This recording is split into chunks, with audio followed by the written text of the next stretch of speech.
Today's program is brought to you by Dell Expert Network. Designed for MSPs and IT consultants whose primary business is managed services, the Dell Expert Network is a one-stop shop solution that rewards and educates members who purchase from Dell on behalf of their clients.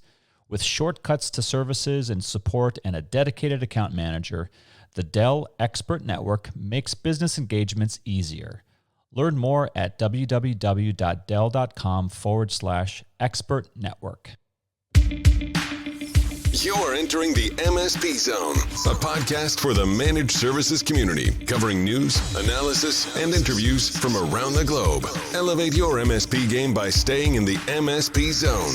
And now, your host, Charles Weaver.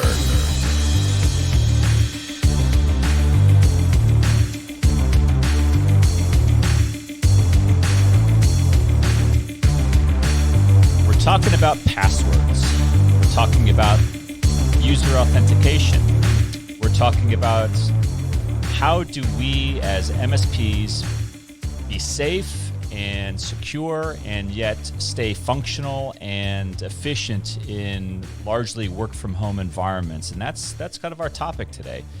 And who better to join in that type of a conversation than an organization that has made a fairly big investment in the business of creating technology that makes authentication, makes safe login practices possible, but LastPass from LogMeIn. So I'm really happy to have Rebecca Stone from LogMeIn and LastPass joining us today on the MSP Zone and going to spend the next 20, 30 minutes with us talking about the state of the market, talking about what their company's doing to help fight cybercrime and make the world in general a safer place. Rebecca, welcome to the MSP Zone. Hi, thank you so much for having me. I'm excited to be here today to talk to you all a little bit about this cybersecurity landscape. It's exciting to put it mildly. I mean, I know you guys are super busy, and I appreciate your time taken out of your busy day. Let's just dive right in. In terms of this year being just in general a crazy year, if you could just summarize for us your perspective of the 2020 cybersecurity landscape, what can it be summarized? Let's put it that way. Yeah, what a year we've had to date. So obviously the cybersecurity landscape has changed remarkably over the past few months. And a lot of that has been fueled by this transition to remote work. COVID changed the cybersecurity landscape literally overnight. And we fully expect that this pandemic has created a new normal of working from anywhere. And to put some of that into context, when the SARS outbreak occurred back in 2003, in hindsight, it's actually credited with accelerating the adoption of e-commerce in China. So similarly, we fully expect that coronavirus has accelerated the adoption of remote working, but on an even larger global scale. Pre-COVID, about 7% of businesses offered remote work. Even though the interest was there, employees wanted the flexibility of the technology to support remote work. Was mostly ready. Very few companies took that leap of faith. So then COVID hit, and now we have 300 million working outside the office. And post-COVID, I think we're expecting that over 25% of the U.S. workforce will continue to work remotely, while many more will have the hybrid working environment. So the question then becomes, with this move to remote work and how 2020 has completely shifted, what are those cybersecurity risks that are a result of that? Yeah. So it's not, that's interesting. I hadn't really thought about it because, we spend our time in the channel. We're worried obviously about the state of managed services, but yeah, I think you're absolutely right. There's a larger e-commerce growth trend and story there, which is ultimately good for managed service providers because that e-commerce boom is going to need to be protected. And that kind of sets up our discussion for today, which is we have kind of a channel and then an end user or a non-channel perspective to this, which I'm interested in your thoughts on both of those. I'm reading here a statistic that from Cyber Defense Magazine that says 43% of cyber attacks are targeted at small businesses. I mean, I'm shocked at that, but then I think about it and I think I shouldn't be shocked. Maybe I should be happy that it isn't bigger than that. What are your thoughts? Yeah, I think I'm a little surprised at that too. But what we've done and what we've heard in some of our research, that the reason why we're seeing such a high number of cyber attacks targeted at small businesses, and in fact, this has increased year over year, is due to the fact that small businesses tend to have fewer security protocols in place. And many may be seen actually as gateways to breaching or hacking larger companies. So one example that's pretty popular in terms of that relationship is the Target Date breach a few years back, I think, where hackers stole a reported 40 million credit cards.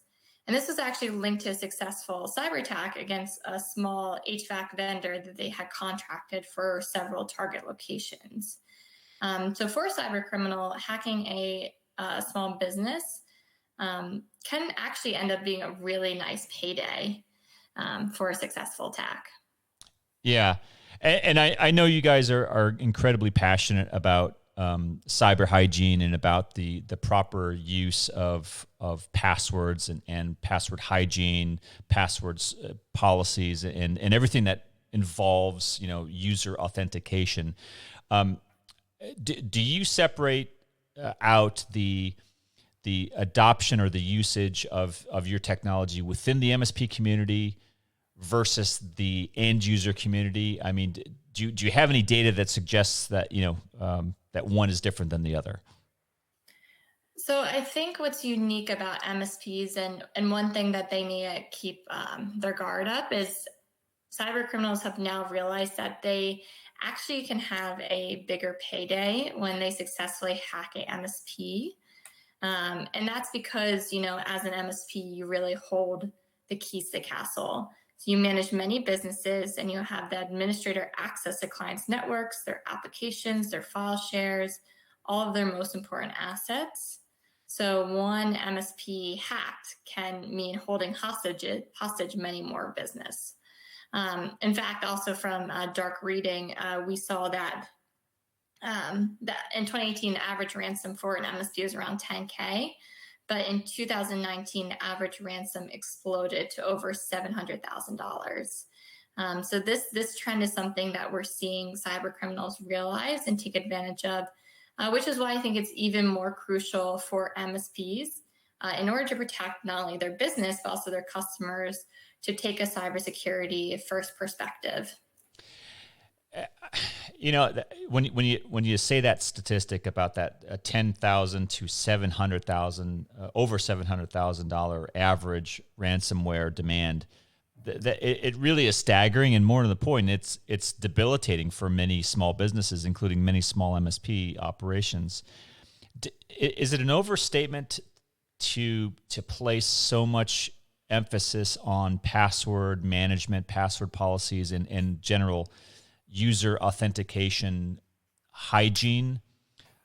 Because it really does impact everything, does it not? I mean, it's at the core of good online cyber hygiene. Yeah, I do not think that enough attention can be put on passwords related risk. Every year, Verizon does their state of data breaches. And every year, password breaches result, or 80% of data breaches are a result of either password reuse or using weak passwords. So 80%. So if you're really looking to shore up your cybersecurity posture, it's impossible to do it without really addressing this password problem that we have. So, but it's a solvable problem. It is a solvable problem. So passwords, they're a pain to manage for both end users and for admins and MSPs.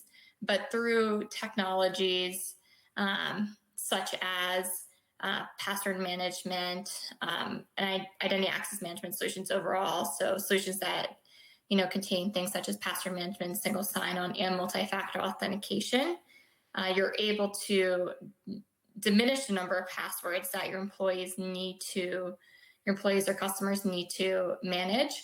But at the same time, you're also able to provide them with a tool to ensure that they're using strong passwords and sharing strong passwords securely. With such a high statistic as what you just recounted about the sheer overwhelming percentage of these data breaches that are coming from misuse of a password or a login authentication process, does the sudden change to work from home caused by the global pandemic, do you have any data to suggest that we are on the verge of another big wave of attempted data breaches, or where are we? I don't expect you to know everything, but do you have any data or inclination of where we are in that fight with those remote users? Yeah, so like I mentioned a little bit earlier, the move to remote work really changed the whole cybersecurity landscape this year. And it's difficult to exactly predict where we're going, but we can look at what's happened over the past few months to perhaps gain some perspective and insight into what could be coming next. And what we do know is that, with the move to remote work, we saw cyber criminals feeding into the chaos. So we saw ransomware attacks such as phishing and malware surge by 148% since the start of the pandemic. Cybercrime reports in the FBI's Crime Complaint Center have quadrupled. And the U.S. Federal Trade Commission recently said that Americans have lost over $12 million to scams related to coronavirus since January. So I think overall there is a need to be concerned, and a lot of times these cyber criminals are capitalizing on the uncertainty and the fear in their messaging in order to take advantage of employees or users to download either their software or fall victim to a phishing attack. Yeah, I realize this is a leading question, but is it an overstatement or an understatement to say that there's really no reason not to use some sort of password management / multi-factor authentication, and those are separate, right? I mean, do you? I know that LastPass has a pretty good array of features, but do you separate out password management from the multi-factor authentication component? So I think we would recommend businesses to use both in general. So password management's great for making sure your passwords are random, long, complex, so you don't have this issue where if your password is involved in a breach, or a set of credentials is involved in a breach, then it's now available for the dark web, and those credentials on the dark web are also your passwords to your work email account or to your work SharePoint or collaboration tools. So I think that password management does a great job of reducing those risks, but we always recommend that multi-factor authentication on top of key logins is very important, just to apply that second level of authentication and ensure that you know who exactly is accessing your different applications or websites. And there's so it's two components, but it doesn't stop there. I mean, you guys have a lot of features that go beyond just storing and implementing strong password policies. I mean, you could there's a whole array of secret note taking or secure note taking, I would call it, which is a definite feature of your platform. Yeah, I would say too. So the two others I think are features that are super important for protecting against this current and changing cybersecurity landscape. One is single sign-on. So it's really important to understand who has access to what applications, as well as be able to capture logs of those accessing for either audit purposes, but also just so you have peace of mind knowing that only the employees that should be accessing certain applications have access to them. So for example, this could mean that at your company or MSP, only the technicians who are allowed or require access to certain customer applications are granted access. And then, when that employee leaves or an employee joins your firm, it's very simple to grant or revoke access. So I think having clear access structures is also really important to ensuring that you're protecting against these risks. The other thing that I want to call out that we've heard a little bit from MSPs is something that they struggle with is the sharing of client credentials.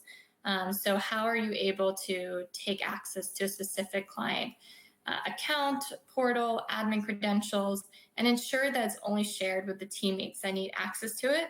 And then if a teammate leaves, you can revoke that access to ensure that those credentials aren't at risk. So, we've heard, oh, sorry, go ahead. No, I was going to say, so it's not just end user management. You're actually talking about internal MSP operational security. Yeah, I think that it's essential for both. So for MSPs, it's important to protect, their client credentials, ensure secure sharing, as well as protect their customers. But then by also ensuring that, MSPs customers have some sort of identity access management solution in place, they can also reduce their customers' risk. Do you believe that we are, I don't want to say winning the war, but do you think that the message is getting out to the MSPs about the opportunities that they have, just going through the things that you listed just a little while ago, that there's a multitude, probably half a dozen or so managed services offerings that could be delivered through a single piece of technology? Do MSPs get that, in your opinion? I do believe that we're starting to see the tide turn, and especially with this increased cybersecurity risks with the move to remote work. And Charles, some of your previous conversations about, MSPs becoming more governed by state and federal entities. I think there's an increased focus on cybersecurity in the MSP community. And I think that also understanding the value of being able to fully protect both the MSP and their customer with one solution is something that we're hearing resonates really well in the community. Yeah, and I do want to turn a little bit about what you guys have been doing because I think a lot of our members may know about you as an end user product, right? As a product that has been out there for quite a while. I mean, LastPass, amongst the many other LogMeIn products that you guys create and offer, LastPass has a very well-known following globally as a password management platform.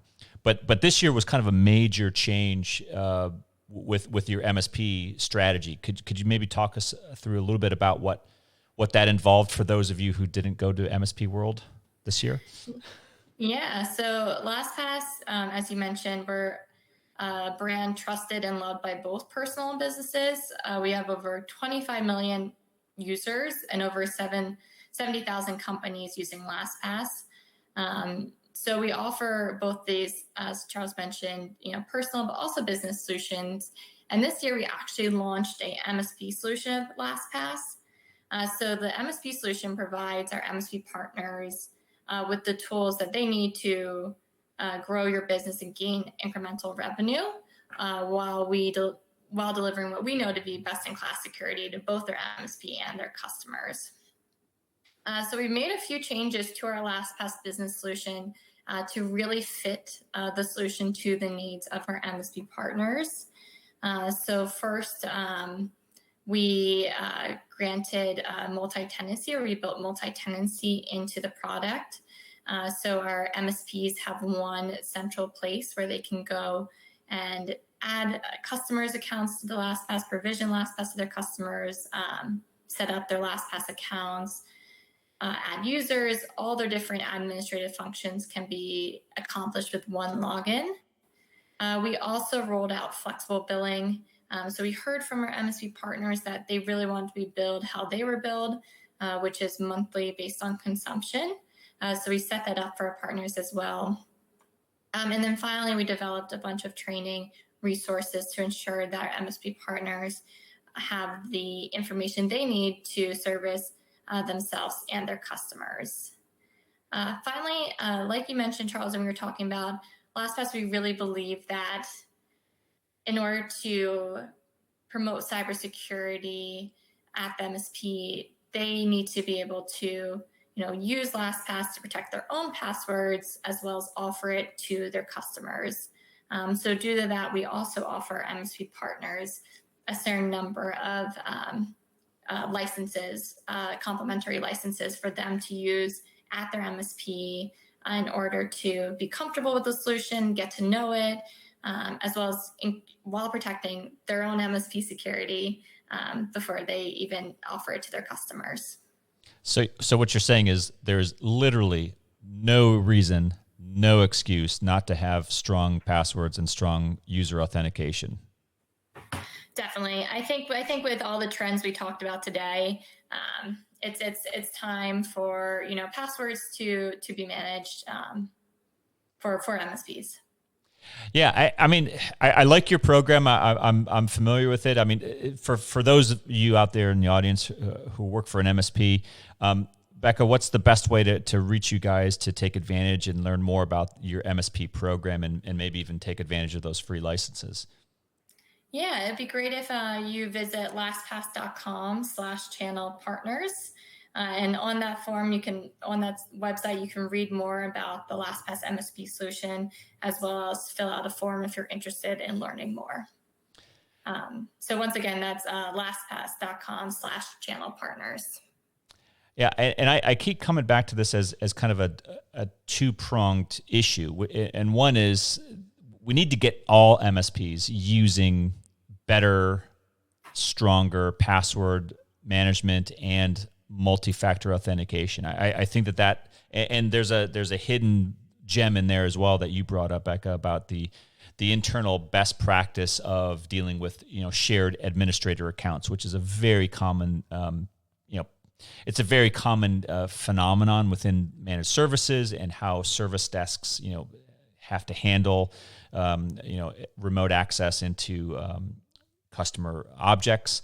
I think that is a whole issue. And then you've got an entirely different issue of the MSPs taking a product like LastPass and then incorporating it into their tool set and delivering a pretty comprehensive list of identity and access management solutions to customers that we all need it. I mean, it's so easy. It's not particularly expensive, and it needs to be implemented. Yeah, it's definitely those two prongs. So it's protecting yourself as your MSP, but also giving your customers a tool to help them increase their cybersecurity while also giving your business perhaps a new revenue stream. Yeah. So, I mean, what did we miss? I mean, it's the stakes are high, right? The cybercrime is real. We all know that. The pandemic has driven challenge and opportunity our way.